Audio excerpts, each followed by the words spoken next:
حدیث میں آتا ہے، نبی پاک صلی اللہ علیہ وآلہ وسلم نے فرمایا، اذا دخل شہر رمضان فتحت ابواب السماء وغلقت ابواب جہنم وسلسلت الشیاطین۔ جب رمضان کا مہینہ آتا ہے تو آسمان کے دروازے کھول دیے جاتے ہیں، جہنم کے دروازے بند کر دیے جاتے ہیں اور شیاطین کو زنجیروں سے جکڑ دیا جاتا ہے۔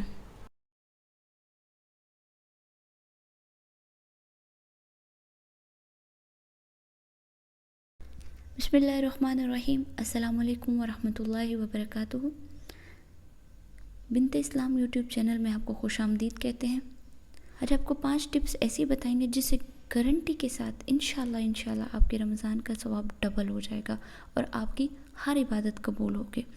تو آپ نے اس رمضان میں یہ 5 کام ضرور کرنے ہیں۔ تو ویڈیو کو شروع کرنے سے پہلے میری آپ سے ریکویسٹ ہے کہ ابھی تک اگر آپ نے ہمارے چینل کو سبسکرائب نہیں کیا تو سبسکرائب کر کے بیل آئیکن کو پریس کر لیں تاکہ آپ ہماری نئی معلوماتی ویڈیو سے آگاہ ہوتے رہیں۔ تو جیسا کہ حدیث میں آتا ہے کہ رمضان کا مہینہ جب آتا ہے تو اس آسمان کے دروازے کھول دیے جاتے ہیں، جہنم کے دروازے بند کر دیے جاتے ہیں اور شیاطین کو زنجیروں سے جکڑ دیا جاتا ہے۔ تو حدیث کے مطابق رمضان میں تمام شیاطین جکڑ دیے جاتے ہیں، تو لہٰذا شیطان کے وسوسے اور ورگلانے کا خوف ختم ہوا کہ شیطان ہمیں یہ نہیں کرنے دے رہا، شیطان ہمیں وہ نہیں کرنے دے رہا۔ اس رمضان میں ہم نے کیا کرنا ہے؟ سب سے پہلا کام ہم نے یہ کرنا ہے کہ باہر کے شیطان کو تو اللہ تعالیٰ نے زنجیروں سے جکڑ دیا، ہم نے اندر کے شیطان کو زنجیروں سے جکڑنا ہے۔ ہم نے اپنے اندر کے شیطان کو قابو کرنا ہے۔ وہ کہتے ہیں نا، جا وڑیا مسجد مندر من اپنے وچ وڑیا ہی نہیں۔ تو اس رمضان میں ہم نے اپنے اندر جا کر دیکھنا ہے کہ ہمارے اندر کیا ہو رہا ہے، ہمارا نفس ہمیں جو ہے وہ اس کو کیسے قابو کرنا ہے۔ ہم نے اپنے نفس کو زنجیریں ڈالنی ہیں، ہم نے اس کو خود قابو کرنا ہے۔ اور دوسرا کام جو ہم نے کرنا ہے وہ بہت ہی افضل ہے، چھوٹا سا کام ہے لیکن بہت ہی افضل ہے اور بہترین اجر رکھتا ہے، وہ ہے باوضو رہنا۔ ہم نے رمضان میں باوضو رہنا ہے۔ نبی پاک صلی اللہ علیہ وسلم جب معراج پر تشریف لے کر گئے تو آپ صلی اللہ علیہ وسلم نے جنت میں اپنے آگے آگے حضرت بلال کے قدموں کی چاپ سنی۔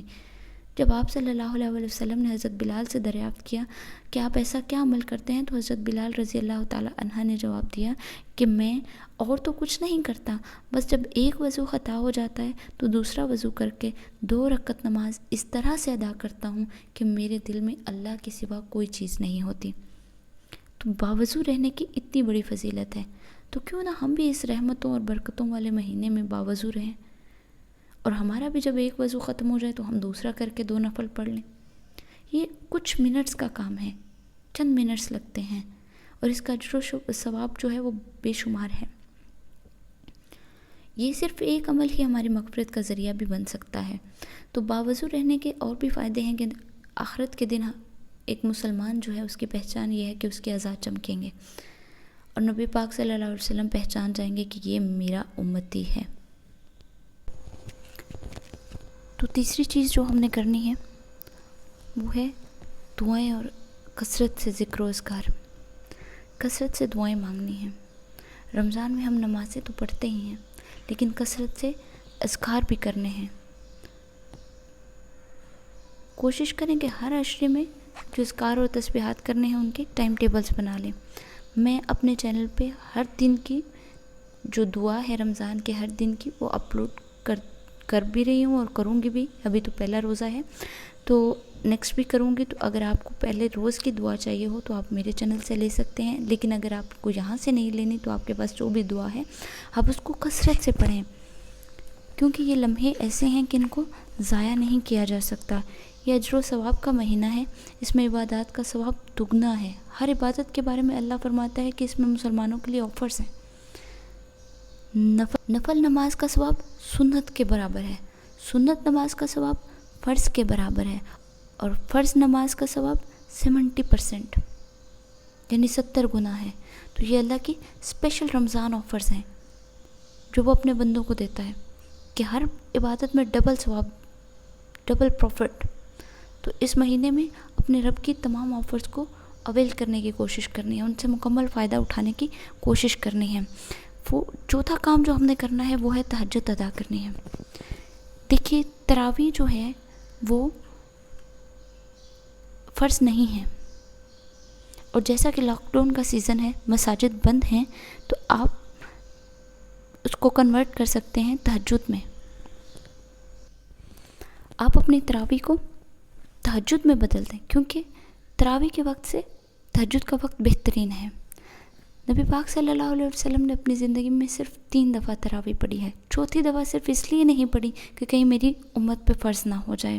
خیر، اس پہ بھی میں آپ کو ڈیٹیل ویڈیو آگے چل کر دوں گی.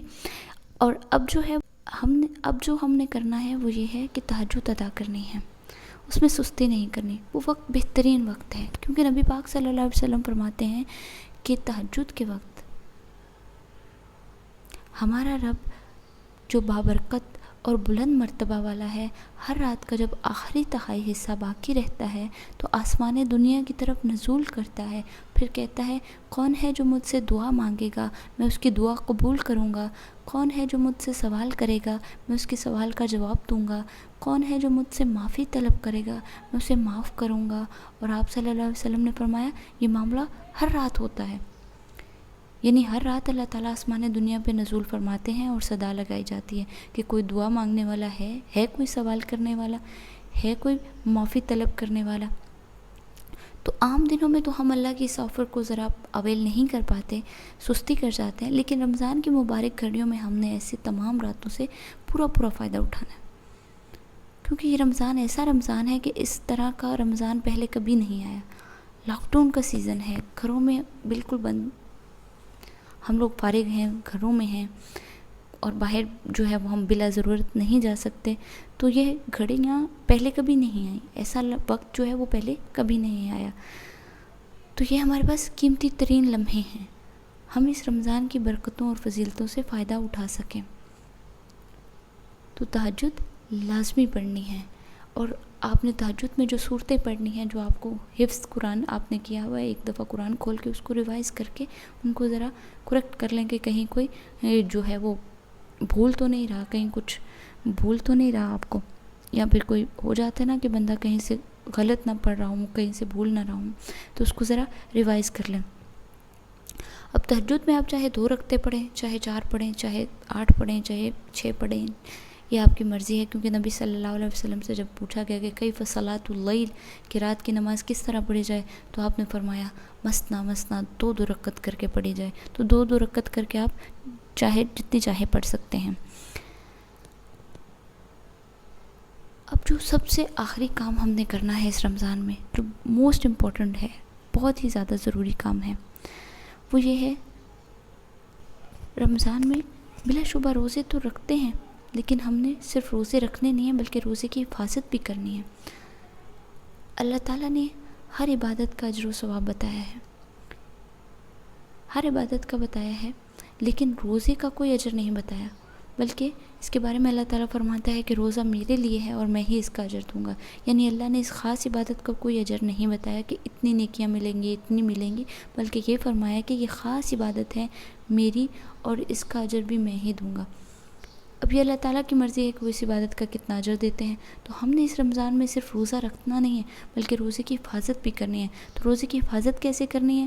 اب اس حفاظت میں کیا کرنا ہے کہ زبان سے کسی قسم کی گالی نہیں دینی، برے الفاظ نہیں کہنے، جھوٹ نہیں بولنا، غیبت نہیں کرنی، اور جو ہے وہ کثرت سے اللہ کو یاد کرنا ہے، اپنے گناہوں پہ توبہ کرنی ہے، اور اللہ سے خاص الخاص اس وبا کے خاتمے کی اور اس ٹھہری ہوئی رکی ہوئی زندگی کو پھر سے رواں دواں کرنے کی دعا کرنی ہے.